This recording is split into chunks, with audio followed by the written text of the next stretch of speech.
get going. I have my soup cooking here. Oh, it smells so good. Welcome, welcome to our Friday in the kitchen. I am really ready to go with a ginger miso cabbage soup. That is a mouthful. And I had the request for cabbage soup, but I wanted to do something a little different than just potatoes and cabbage, and maybe like you could put other things in it. I thought I'm going to try something different, so this is why I decided to do ginger miso soup, cabbage soup.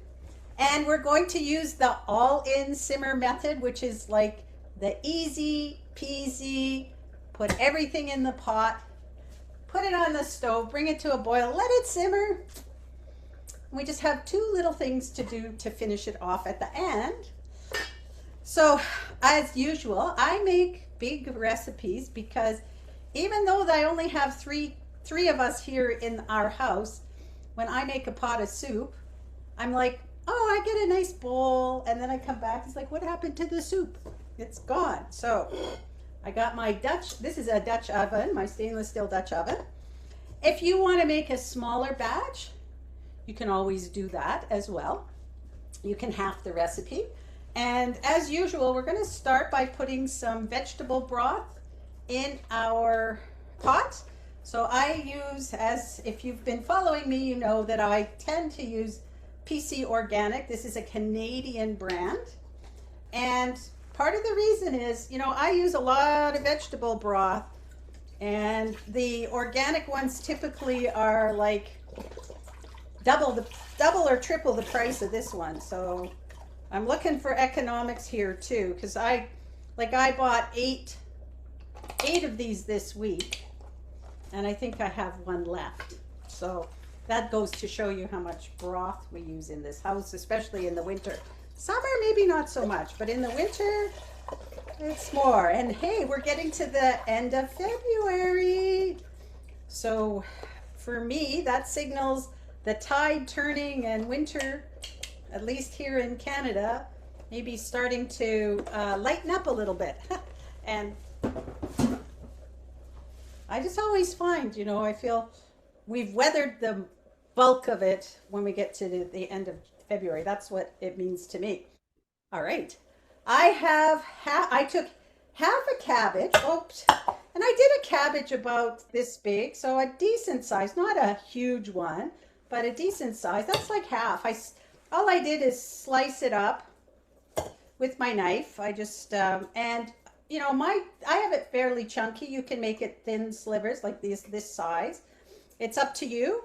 If you have a food processor, one of the things you can do is most food processors have setting where you can shred the cabbage through that. You could grate it. This is too fine.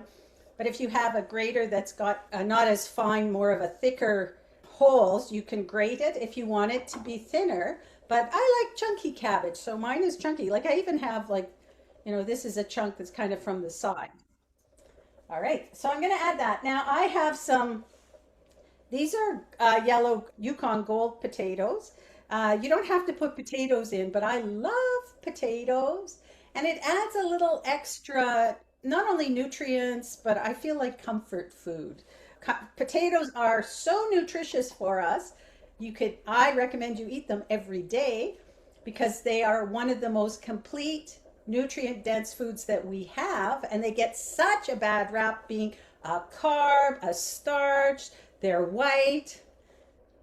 They're good for you. So just keep that in mind. I peeled them. My potatoes were looking a little sad. If you're comfortable with the skins on, leave the skins on because that gives even more nutrients.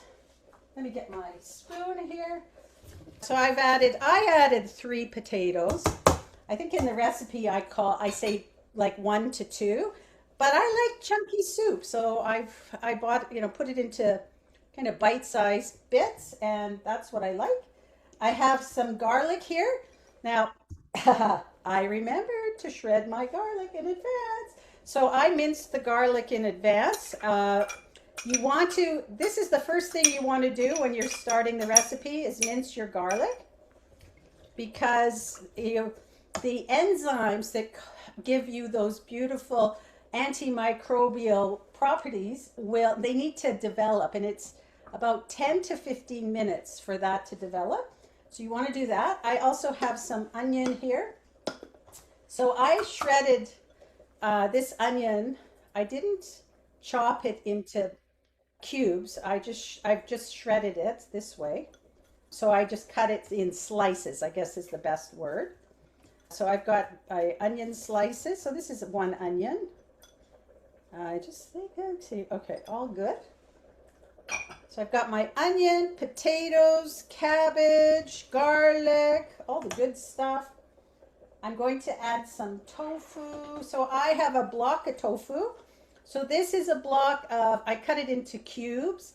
You don't have to use the whole thing, but for me, if I don't cut and use the whole thing, and I use 2/3 of it, probably it's going to sit around and I'm going to end up wasting it. So I just prefer when I have a little bit left over just to throw the whole thing in.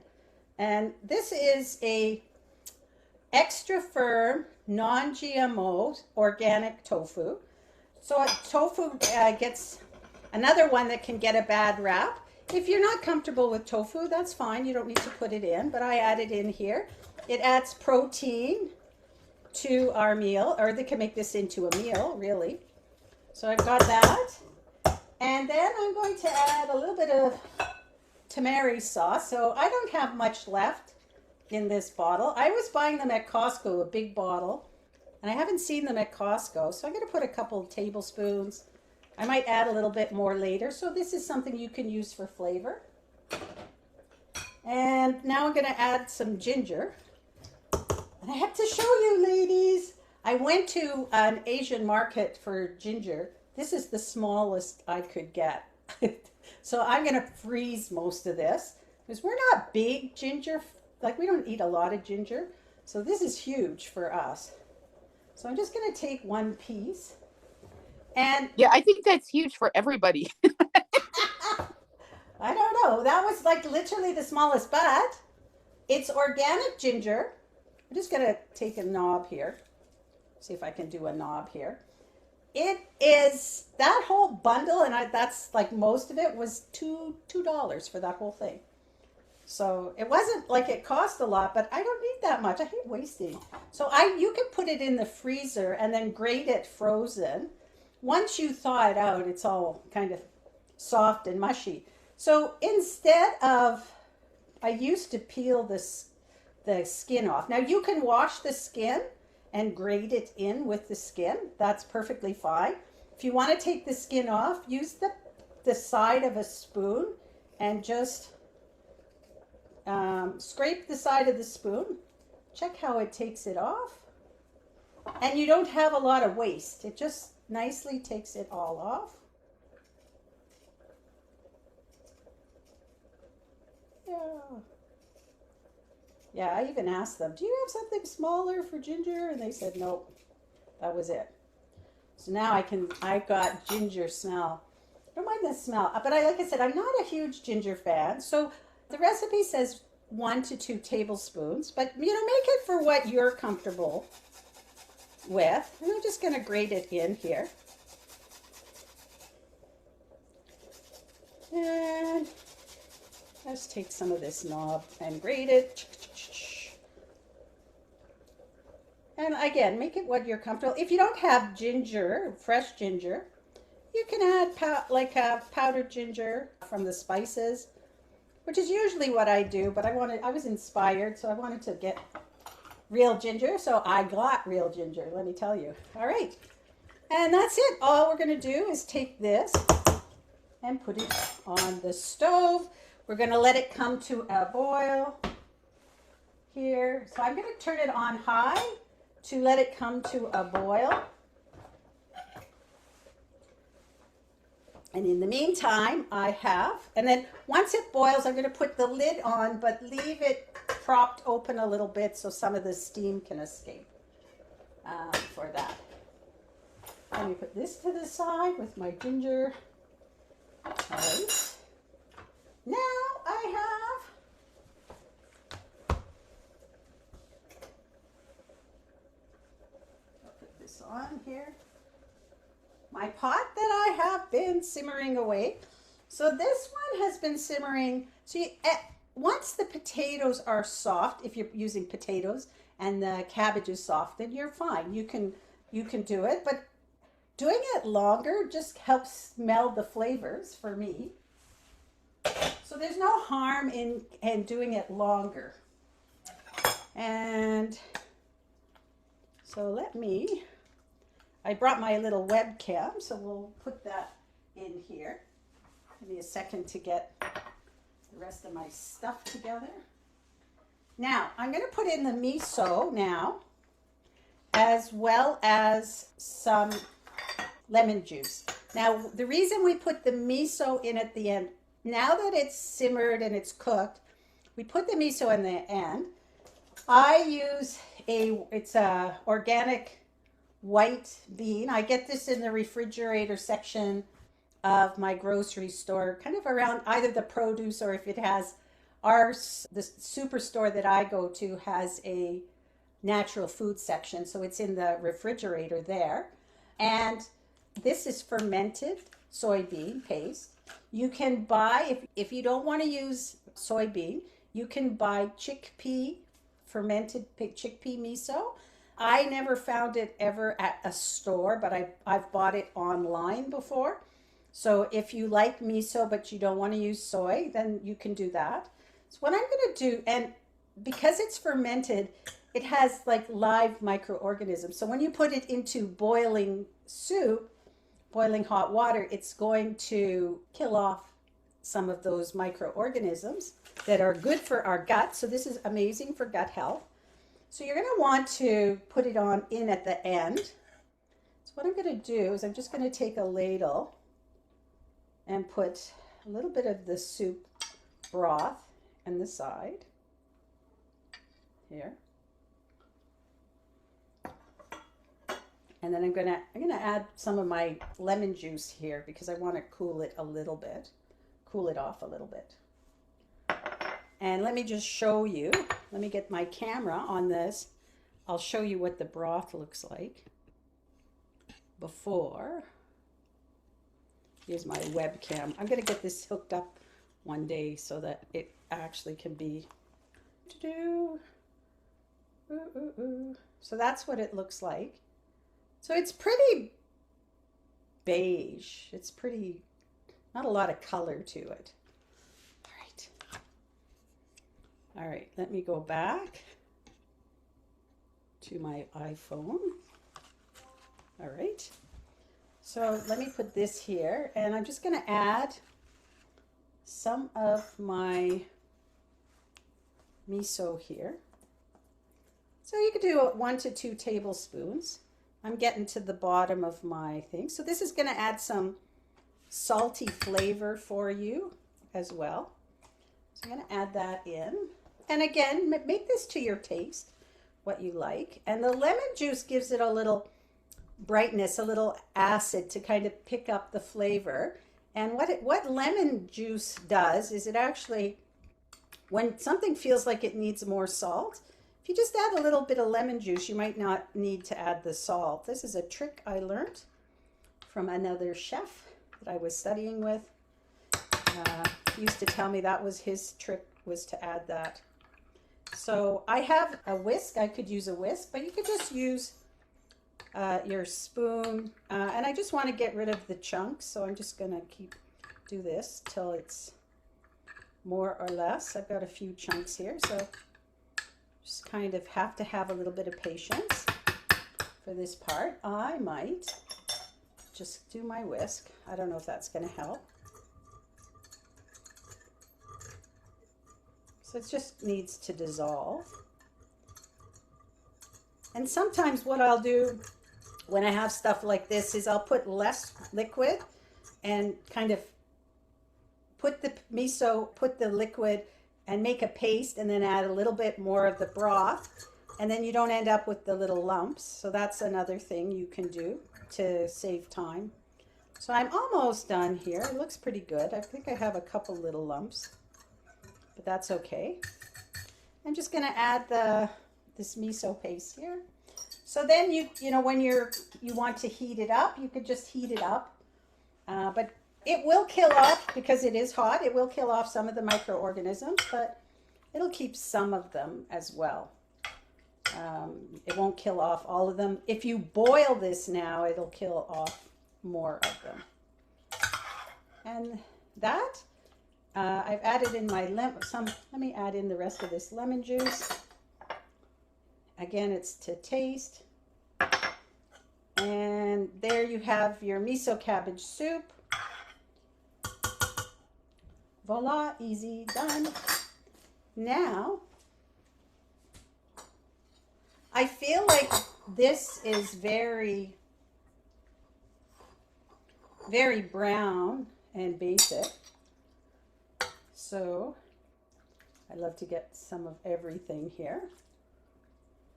And I don't know, ladies, if you agree, it looks a little brown. And yes, my firm tofu holds its shape, Gloria. It's cubes still. Okay, thank you, Debbie. Yeah, that it works. Now, Yeah. because I want to have I'm going to add a little bit of freshness to it and a little bit of color so that it has a little more appeal, because it looks very brown. So I have shredded carrots. This is organic shredded carrots. Now, if you wanted, you could add diced carrots and add it at the beginning. You don't have to wait, but I'm going to use this for a little crunch. So I'm just going to add some carrots, some shredded carrots, a little bit into my bowl. You could add it all in the pot, and they're going to soften because of the broth, and it's still warm. So they'll soften a little, and then I'm going to add some green onion or scallions to it, just to give it some freshness and some color, and a little bit of bite in the green onions. And you have, let me try this again. Put this off to the side, all my spoons. Just show you with my webcam. Voila. It almost looks like my God, wonton soup. Yeah, that looks really good now. Thank you. Yeah, I was gonna say, it really See, it doesn't take much, right? Yeah. Voila. My silence was being polite when you were talking about it being. It looks so brown. Now it looks beautiful, right? So simple to jazz something up like this. Voila. All right.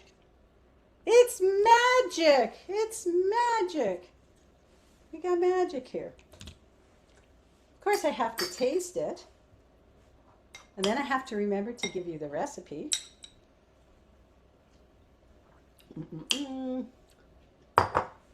I get a little bit of miso, a little bit of lemon juice. I mean, I love cabbage and all these things here. Yum. Beautiful Friday soup. All right, let me give you, look at how prepared I am today. Woohoo! There is the recipe there. I don't know if anybody has any questions. So the tofu definitely holds its shape.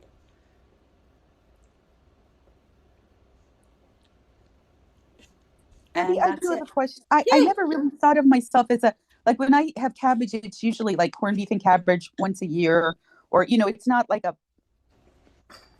main course, or not that our main ingredient, I guess I should say. So if you've got someone who's not really keen on cabbage, or I mean, does this really taste cabbagey? Oh, I don't know, because I love cabbage. I'm just turning down the soup right now. And it could be also my taste has changed over the years, so maybe I would like cabbage. But I'm just wondering, look, if you had to describe it to someone who is cabbage challenged, how would you describe this? Because I don't feel that it has too much of a cabbage taste to it. The only way you can tell is by trying it. Yeah, okay. I would say to try it. So cabbage comes from the cruciferous vegetable family, and all of the cruciferous vegetables have sulforaphane in it, which is a known anti-cancer food. So this is something that a lot of plant-based nutritionists will recommend that you have. So first of all, have a variety of vegetables, number one. That's the thing. So for me, it's eat, make it simple. You don't need to complicate things. You don't need to be worried about biohacking and all this stuff. If you eat a variety of food, whole foods, which is what we are showing you here, but if you eat a variety, then you're getting a variety of micronutrients, which are your vitamins, your minerals, and you're also getting your fiber. And like, I don't worry about protein because in our Western world, most of us, aka 93% of us, are actually getting more than enough protein just the way we are. We don't need to add protein. But if that is something that you're concerned about and it's going to stress you out, then have the protein. It's fine. Just whatever is going to make. But there are people that would say that when you're getting a variety of your foods and your vegetables, a cruciferous vegetable a day is good. It's almost like the apple a day keeps the doctor away. Like a cruciferous vegetable a day is their recommendation. Wow. Okay. Because, and so what are cruciferous vegetables? Cabbage, cauliflower, broccoli, Brussels sprouts, arugula, bok choy is as well. So there's a bunch of them. I'm sure that's not the exhaustive list. But they all kind of have, if you notice, they all kind of have, if you cook them too much, they end up like Brussels sprouts, you know, they can have like a taste or a smell. I don't know. There's something, but they all have this sulforaphane in them. And so that's what cabbage is good for, that is because it has the sulforaphane and it's got your fiber. So I would try it, Kathy, and see what happens. You never know. You know how you feel. And if you don't like it, make a small batch. If you don't like it, then that's fine. Find something, put some cauliflower in instead if you like cauliflower, or just leave it out, or like. Well, no, it looks so yummy once you added the carrots and the green onions. Yeah, because it's got that. We eat with our eyes, right? So it's got the color now. It has the color. Almost looks like a wonton soup without the wontons. Anyway, so yeah, you try it. Okay, so Cosmic Shanty, roasted potatoes and different roasted vegetables. So we can do that. I am going to tell you, my oven is not working right now. Uh-oh. Yes, so I get to decide. And it's the microchip or the board, like the electronic board. And it's not an old oven, but it's already discontinued, that board. Yay. So I have to make a choice of either I take the board out and have somebody fix it, or I just get a new oven. So I'm in the process of making that choice. If I decide to take the board out, like we have no stove, we have no oven until the board is put back in. So that is like, so I think next week we're probably going to do our sauerkraut. We're going to make sauerkraut next week. And I'm going to make it 2 ways. And you will see just how easy it is to make your own sauerkraut. And that is another fermented food that is so good for you. And for somebody like Kathy, who maybe doesn't want to have fermented cabbage, you can use that same recipe to make other fermented foods. Like you could ferment carrots, you could ferment like a cauliflower, whatever you want. So we're going to learn how to do that and just how easy it is. So that's next week. It takes days to ferment something. Well, we're going to do the first step. We're not going to have, and I'm not going to do a prototype in advance. We're going to come back the following week and see how it is. So it could take a week to 2 weeks to ferment. Try longer. I think Sorry. it's even longer to ferment something. It depends on it, and it depends on the environment and how warm your like I'm going to leave it in the kitchen. It depends on how warm your kitchen is as well. And in the winter it could be a little cooler than it is in the summer, but everybody's going to be different. But yeah, we're going to look at how to do fermentation next week. So I'll do a little lesson on that and show you how easy it is to make your own cabbage or sauerkraut, or you can make kimchi if you'd like. Now, I'm not a kimchi fan, but What if you is, like I've never kimchi, you had can make that. kimchi. Sorry? Never had that. Yeah, well, we'll give you the tools so you could try making it yourself. I'm more of a sauerkraut fan than I Yeah. am. Yeah. But it's up to you. Everybody's different. But fermented foods are so gut healthy friendly because they've got the microorganisms that are good microorganisms for our gut and can help our gut health out. And my mentor, and Gloria would know this, my mentor, Danielle Yeah, Danielle. Arsenault, she recommends you have a fermented food every day. So what we could do, if I had some cabbage sauerkraut now, I could just put a little bit of sauerkraut on the top of this and have Ooh, it. it's a garnish. Huh? As a garnish. As a garnish, yeah. It's not like you Oh. need a bunch of it, but like a tablespoon of sauerkraut a day. It's interesting. When they were sauerkraut is typically attributed to the German for the invention of it, but when they were making the Great Wall of China, that's how they fed the workers with sauerkraut because it's a really healthy, good food for you. It's got all the nutrition and you don't need to preserve, like it preserves in the brine, so you don't need to be worried about refrigerating it or something. So it doesn't, as long as you follow the rules, it doesn't spoil. And we'll talk about the rules next week. So you got to come back next week in the kitchen, and I won't need my oven or stove in the event. So if I decide to do What was the get the price? part rebuilt, I'm going to get a little hot plate. So then I can make stuff right in front of you without having to turn to the side. So it is appealing to me to do that. Anyway, all right. Next week, sauerkraut and fermented foods. And this week, we have our beautiful ginger miso cabbage soup. Cheers, ladies. Have a great weekend. There's a lot Yeah, thank of you, Debbie. Thank you. Thank you, everyone. Bye-bye. Bye.